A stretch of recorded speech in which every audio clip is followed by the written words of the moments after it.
ఇక సంక్రాంతి ఊళ్ళకెళ్లే ప్రయాణికులతో రద్దీ పెరిగింది. దీనికి సంబంధించి విజయవాడ నుంచి పూర్తి డీటెయిల్స్ మా ప్రతినిధి రామ్ లైవ్ లో అందించడానికి సిద్ధంగా ఉన్నారు. రామ్, ప్రస్తుతం అక్కడ ప్రయాణికుల రద్దీ ఏ విధంగా ఉంది? బస్ స్టాప్ వద్ద పరిస్థితి ఎలా ఉంది?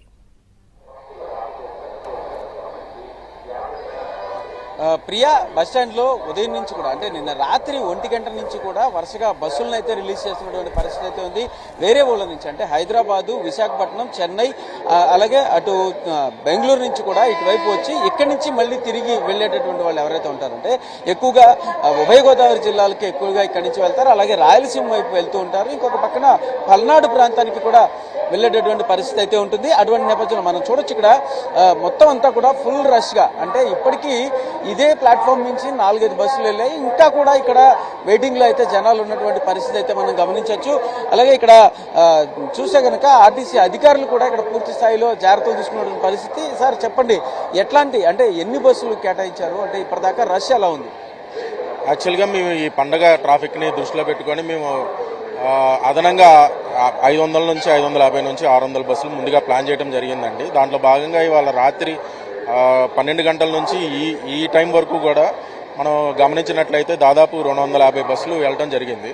సో ఇంకా మిగతా బస్సులు కూడా ఇంకా రాబోయే గంటల్లో అవి డిస్పాచ్ అవుతాయి. అయితే ప్రధానంగా ఏంటంటే ఈ ప్రయాణికులు అనే వాళ్ళు రిజర్వ్డ్, అన్రిజర్వ్డ్ 2 రకాలుగా బైఫర్కేట్ అయి ఉంటారు. అయితే ఇక్కడ సెక్యూరిటీ ఎలాంటి అరేంజ్మెంట్స్ ఉన్నాయి? ఇంత జనాభాని ఎలా హ్యాండిల్ చేస్తారు? సెక్యూరిటీని మేము ఎప్పుడు ఉండే బస్ స్టేషన్ ట్రాఫిక్ కంట్రోల్ చేసే సెక్యూరిటీ కాకుండా అదనంగా మేము అదర్ యూనిట్స్ లైక్ డిపోస్ కానీ లేకపోతే నాన్ ఆపరేషనల్ యూనిట్స్ కానీ మేము అక్కడ నుంచి మెన్ని డిప్లాయ్ చేసుకోవడం జరిగింది. ఎక్కడికక్కడ టీమ్స్ని అరేంజ్ చేయడం జరిగింది.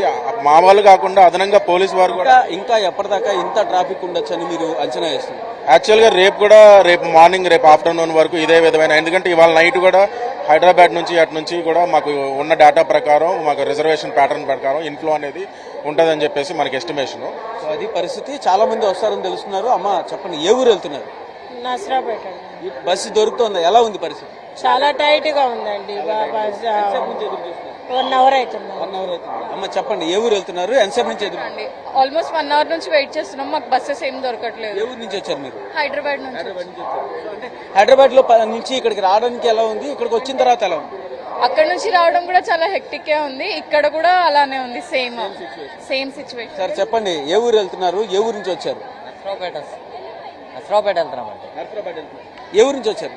నసరాపేట నుంచి వస్తుంది. అక్కడి నుంచి వచ్చి అక్కడికి వెళ్తున్నారు. ఎలా ఉంది పరిస్థితులు? ఎలా ఉన్నాయి? బాగా క్రౌడ్ ఎక్కువగా ఉంది. అసలు సౌకర్యాలు లేవు ఇక్కడ. మరి బస్సులు లేకపోతేనే కదా ఇలా నుంచి జనాలు, అదే కదా. బస్సులు లేవు, అక్కడ నుంచోనాల్సి వస్తుందని చెప్తున్నారు. అమ్మ ఏ ఊరు వెళ్తున్నారు? చీరాల వెళ్తున్నాం. చీరాల. ఎలాంటి పరిస్థితులు ఉన్నాయి ఇక్కడ? నిమ్రా కాలేజ్ బస్సులు దొరుకుతున్నాయి? లేదండి, నిమ్రా కాలేజ్ నుంచి మాకు 1.5 అవర్ పట్టింది రావడానికి. ఇప్పుడు ఇక్కడ నుంచి వెళ్ళడానికి బస్సులు పరిస్థితి